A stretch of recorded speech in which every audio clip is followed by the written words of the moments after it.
We've journeyed through 8 cities across Africa, uncovering visionary entrepreneurs who are fearlessly tackling real-world challenges. From setbacks to breakthroughs, they've proven that resilience is at their core. Now, our 8 finalists have arrived in Mauritius, where they'll spend a week learning what it takes to think globally, win over customers, and connect with angel investors.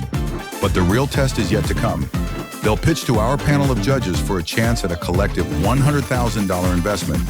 Who will rise to the challenge, and who will crack under pressure? Welcome to the final of the Do Hard Things Challenge.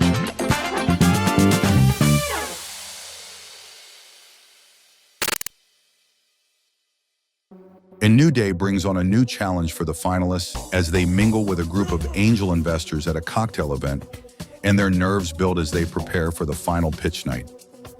Today we have the Angel Investors Mix-Up, and it was so interesting. First of all, I do like pitching in 2 minutes. 2 minutes? What am I going to say in 2 minutes? So I came into the mixer a bit nervous.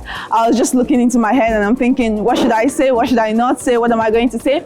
And this was the first time I'm getting to see the other founders pitch their businesses, talk about what they do, and just watching them come up there, just devouring it, eating it up. I'm like, oh my God, oh my God, oh my God.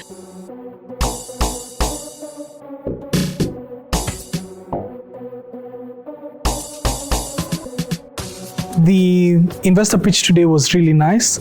I think I was quite clear. I'd say I was also quite careful about what I said or how I presented. I know tomorrow is the final pitch, so I'd like to keep my best cards for that particular occasion.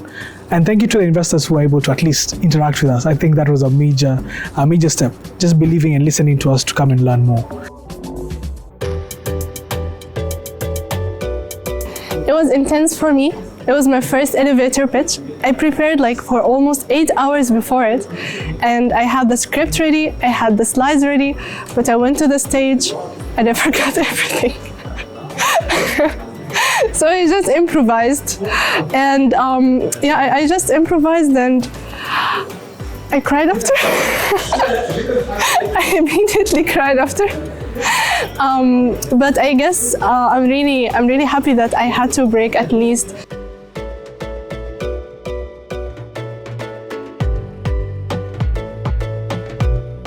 It feels like 10 minutes.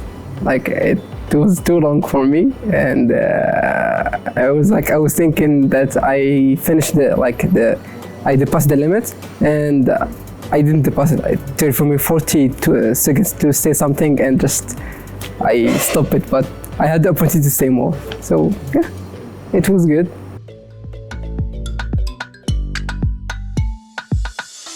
I felt frustrated, honestly.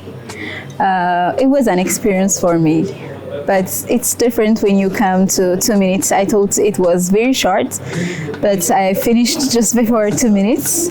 And the biggest experience that I got is an expertise. So when you do it individually with people, I have got different expertise, I have got different offers, and that was a big experience for me. Still, I'm feeling anxious, but it was an experience that I'm proud of.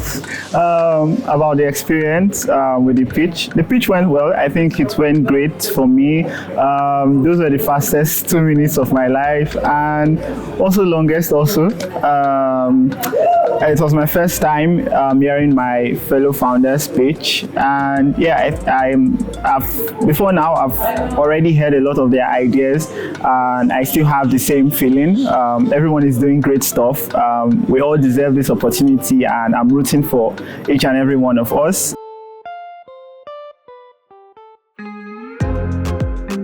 A different sort of experience as well.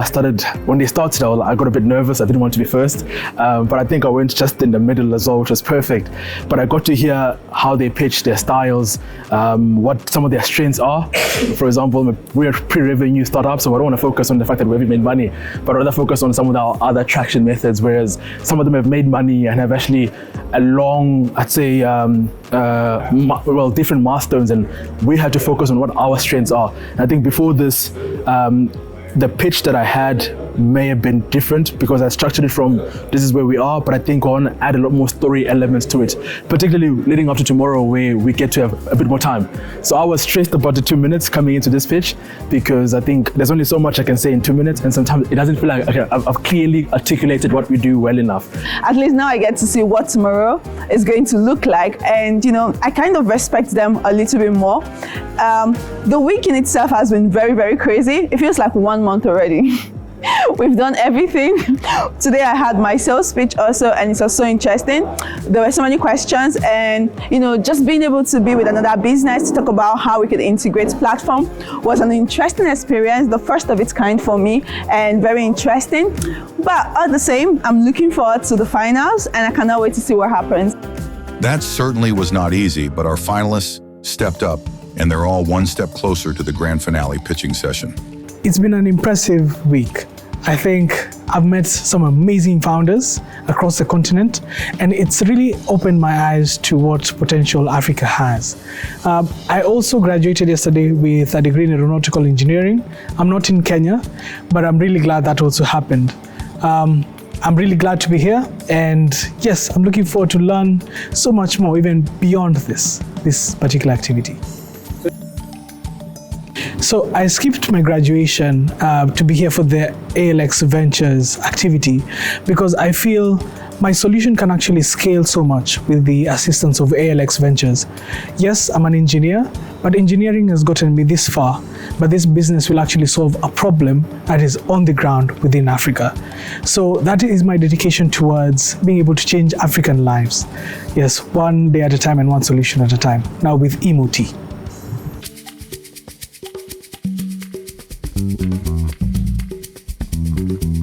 I could experience this this time. I could experience it with people who I know, with people who would support me, even though I didn't do as much as I wanted. But what I'm doing is I'm gonna take what I learned today and try to prepare better for tomorrow, and hopefully not cry after tomorrow's pitch. And yeah, I believe in the idea. I believe it will transform the educational field. I believe it will create the new educational system we want. It will be the digital arm for it. So hopefully I really represent this well and I don't fail my team. So the week it was really fun, but it had a lot of challenges. I had to do a pitch in Morocco with the minister, and at the same time in the morning I had to do the interview with the Talentium with Nicholas and John. So I had to manage my time, and it was really hard. I didn't sleep the whole nights. I was working here at the common area. The security guy and the dogs were checking on me every 2 hours. They came and they were like, he's still alive, we're just dead, because I was working all the time at the area. I did really like the campus. It gave me the opportunity to work because I'm a nice person, so I work at the common area, I go to the classes, I go ask the security to open me the door, and they was really friendly to me. They gave me the time and the support. So I prepared a lot, and I believe with hard work, everything can be done. So the challenges that we had, today I had a challenge to pitch to angels and to convince them with my work, and I believe it went really good. I shared with them my vision and everything.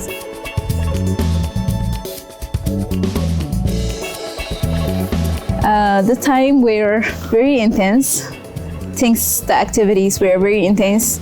As entrepreneurs, we don't really sleep too much, and it's a continuance.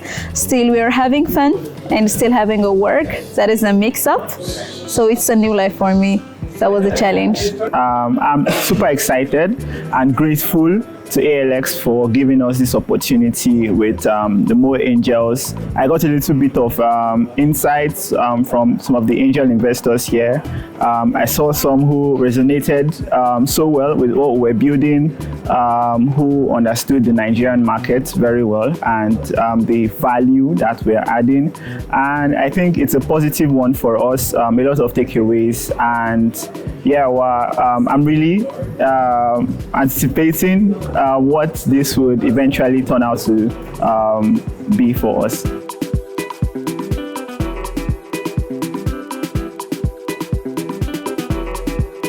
So a big part of what I've thought about building up to the event is is what I'm building a big enough problem for the continent? You know, there's always all these other great founders building things that are solving, I say, different sort of problems with different impact metrics.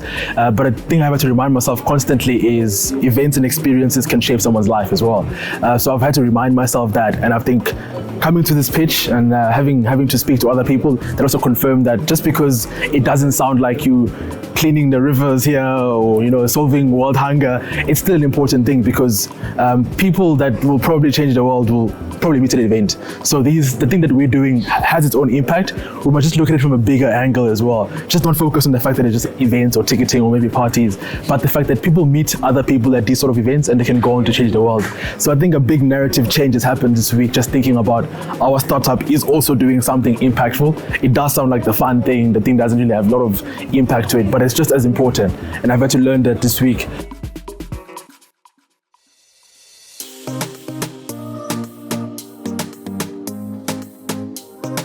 This continent is more beautiful in terms of innovations than East, West, stuff the rest of the world, right? There's a lot of potential here, from Ethiopia to Ghana to Morocco to Egypt to South Africa. It's there, right? But there's not enough success, and success breeds success. And by success, firstly, what did it look like? By Western metrics, it's unicorns, right? Or exits moving forward. We haven't had enough, right? So if ALX Ventures could potentially look at that and say, well, what do we define as success ourselves as an organization? Is it 2 unicorns in 3 years? Is it 10, $100 million companies in 4 years? What does success look like? And make sure you stay to point, because one thing I can tell you, promise you right now, as soon as you breed success or there's a perception that you're succeeding, you will have more money from the West, you'll have more money from the East, you'll have more support, and it'll be a snowball effect. So whatever you're doing right now, you could 10x the support by being successful, thereby serving the entrepreneurs on the ground, and therefore as African entrepreneurs win, the African ecosystem wins, and the next person coming out of university, they win as a result. So focus on the successes, build this journey with that in mind, and you never know what the future can hold.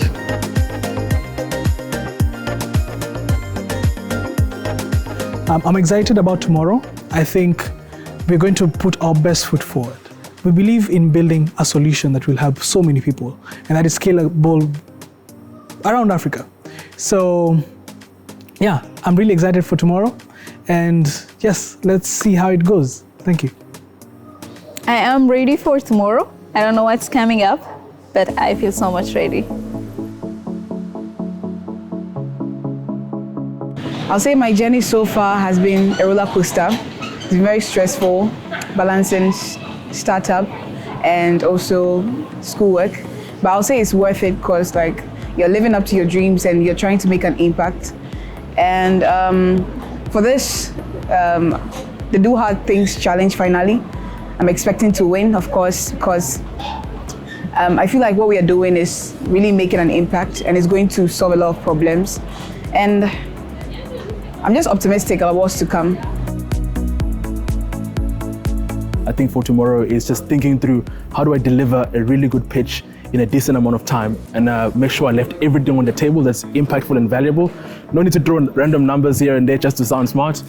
So I think for me, it's how do I tell a better story and communicate what What's Next is doing tomorrow night.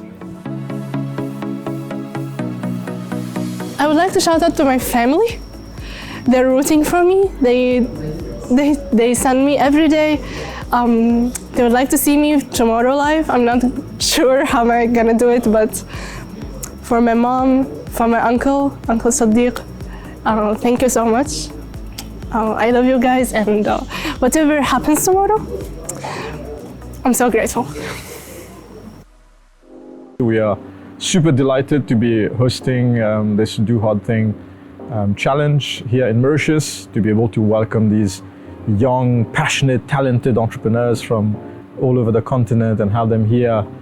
It's been great. I hope they feel inspired by being in a learning environment like ALU, but also I hope they've enjoyed the island, my home country, Mauritius, a country that I hope is a good example of what Africa can aspire to be, right? Good infrastructure, good services, good quality of life, fair amount of innovation and entrepreneurship, and I'm glad that the entrepreneurs got a chance to meet with local businesses and pitch their ideas and also get some feedback. I think the beauty of life is that if you have no regrets, you live a wonderful life, right? So opportunities come and go. I think there's a lot of personal preferences and personal life story choices, I suppose, if you want to call it that. So there's always going to be, I don't want to say buyer's remorse, but I think if you have buyer's remorse in the first place, you're going to have investor remorse going forward. So there's always, I'd rather view it on the flip side of things. If I made a call and it's the wrong one, I'll be the first one to admit it and high five everybody on being successful and proving me wrong. In which case that makes me sense check myself and say, well, what have I learned from this situation going forward? Right? I'd rather be in that situation than almost have a reverse kind of remorse that I didn't invest. I mean, money comes and goes. I think the more seasoned guys in this space will share the stories with you that at the end of the day, this is a people space. You're investing in people. And if we could, I'd probably back everybody, but that's because I'm a bit naive and I believe in the goodness in all humans. But we have limited means to do limited things on this planet, right? So give the best people opportunity and keeping in mind that some people are good fit for some companies. I mean, I've walked away from companies where they've now very, very successful, but even looking back, I probably couldn't have added value to them at that point in time. So even being on the investor side of things, it's not just one-way traffic, right? It's got to be, am I, and as an investor, good for the business as well? And when you're mature enough to say, you know what, probably not, and it's not a reflection of the business, or it's also a reflection of, at this point in time, what's on my plate, I'd rather say no, and it's actually do both of us a service moving forward. So to answer your question, I'd probably say, turn around and say, get experience. There's no such thing as regrets. There's a great opportunity to live, learn, and from the hindsight. Yesterday we had a lot of fun playing music, talking about life, looking at the sunset. Little do these guys know that I'll be judging their startups tomorrow. Today, at this mixer, I've been talking to them on a friendly basis. What are you doing? What is your project? Trying to give them some general pointers on their presentation, their demeanor, their composure as founders. But tomorrow is game day. What I've learned so far is that some of our founders do have some limitations on their presentation skills. We're guessing they're a little nervous right now. They are off the ship. They are change of altitude. Hopefully they will bring their game tomorrow. But the ideas themselves, the pitch, the deck, the enterprises that ALX Venture is putting together is amazing. It's something that after 7 years in this group, in this ecosystem, I've not seen at this velocity and at this quality. So for all of you that are interested in seed capital, angel investment, or any form of supporting young people in doing crazy things, ALX Ventures is for you. Tag along, guys. Next time, it all comes down to the final pitching session. The finalists will make their last stand, delivering their ultimate pitches to the judges.